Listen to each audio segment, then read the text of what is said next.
Listening Library presents Children's Favorites Volume 1, Disney Bedtime Favorites and Disney Storybook Collection by Disney Press. Read for you by Tavia Gilbert and Richard Smalls.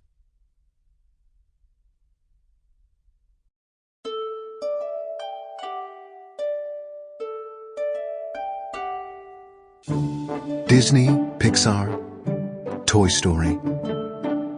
The Big Campout. Guess what? Bonnie looked excitedly at her toys. We're doing something really special tonight. The toys were carefully arranged on Bonnie's bed. They couldn't wait to find out what the special something was, but they stayed motionless. The little girl clapped her hands. We're going on an adventure. The toys were excited, but they still didn't move. And we all get to go, Bonnie said. She carefully placed Woody, Buzz Lightyear, Slinky Dog, and all her new toys in a big tote bag. Next, she collected her beloved old toys. Buttercup the unicorn, Trixie the triceratops, and a hedgehog called Mr. Pricklepants. A rag doll named Dolly came too. We're going to have so much fun, Bonnie told them. Bonnie ran off to find a flashlight. Once she had left, all the toys suddenly came to life. I wonder where we're going, Mr. Pricklepants said. I hope there aren't any scary animals, Rex the dinosaur whispered. I'll protect you, Woody the cowboy said with a wink. Then the toys heard footsteps and stopped talking. We're camping out, Bonnie announced happily as she came into the room. She scooped up the tote bag. A few minutes later, Bonnie and her toys were in the backyard. Here we are, she said. Bonnie carefully unpacked the toys and began arranging them inside a tent she had set up. You sit next to Trixie, she told Rex, placing the two dinosaurs side by side. Buttercup, Woody, and Buzz, you guys will be next to my sleeping bag. Soon everyone had their own spot. Now let's have a picnic. Bonnie began passing out toy food and toy plates. Corn for Buttercup, pepperoni pizza for Rex, spaghetti for Bullseye. Bonnie! Dinner time, a voice called out. It was Bonnie's mother. Bonnie giggled. I've got to go eat my dinner. But don't worry, I'll be back soon.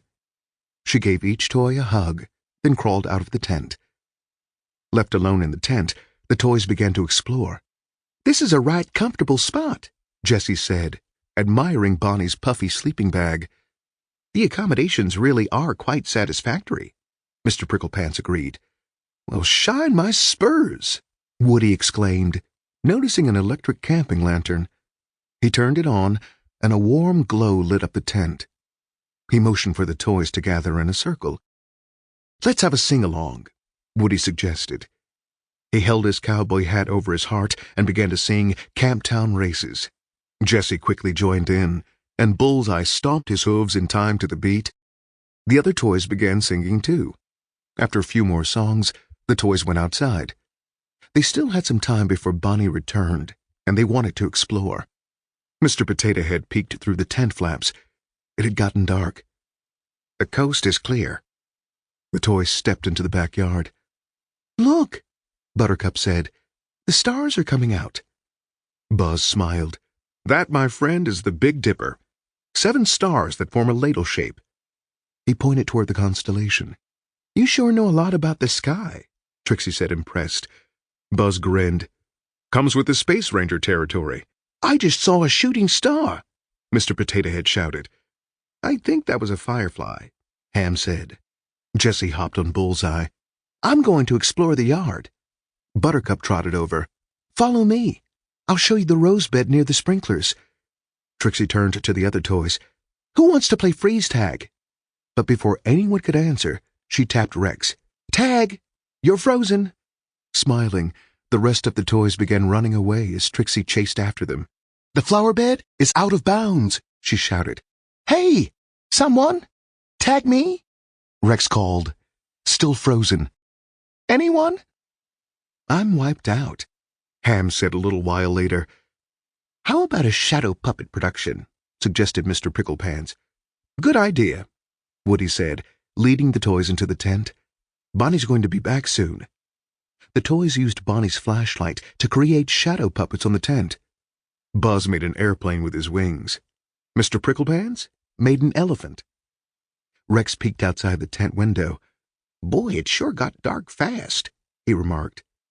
Then Dolly made a pair of bunny ears behind his head. Everyone laughed, even Rex. "A sleepover wouldn't be complete without a scary story," Mr. Potato Head said. He clicked off the flashlight so the toys would be in darkness. "Once, there was a little toy that got lost in the forest. The forest was dark, very dark." "Just like now," Rex exclaimed, beginning to get scared.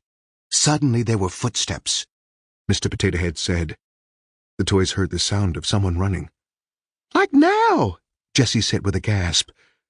Mr. Potato Head continued his story. "A monster was coming." "Ah!"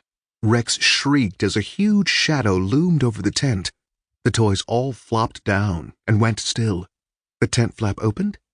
"I'm back," Bonnie said, smiling at her toys. She brought the toys outside and placed them in a circle around the lantern. She gave each one a marshmallow on a twig. "It wouldn't be a campout if we didn't toast marshmallows," she announced happily.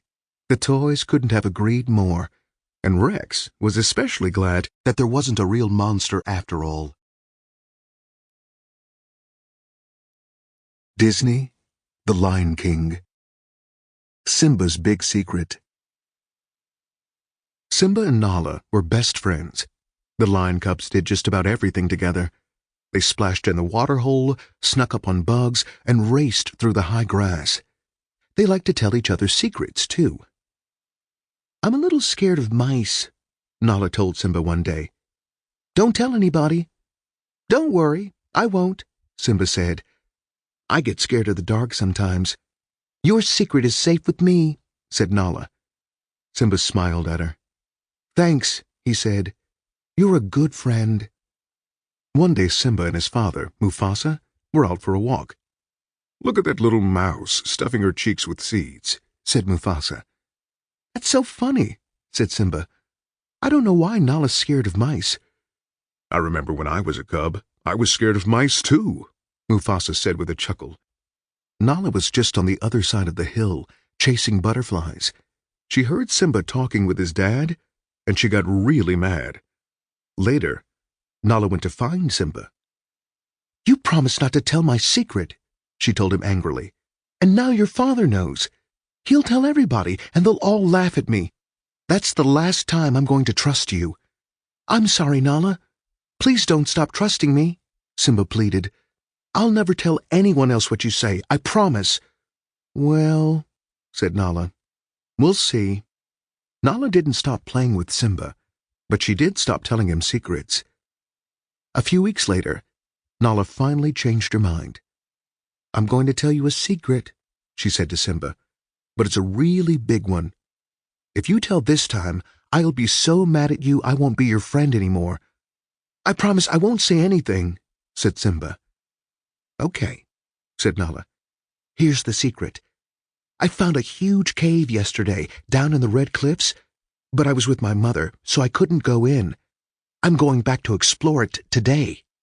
"Can I come with you?" Simba asked. "No, I want to go by myself," she replied as she walked away. "Maybe you can come some other day." Simba played all day without Nala. A little before dinner, he began to wonder when she was coming back. Nala's mother was worried.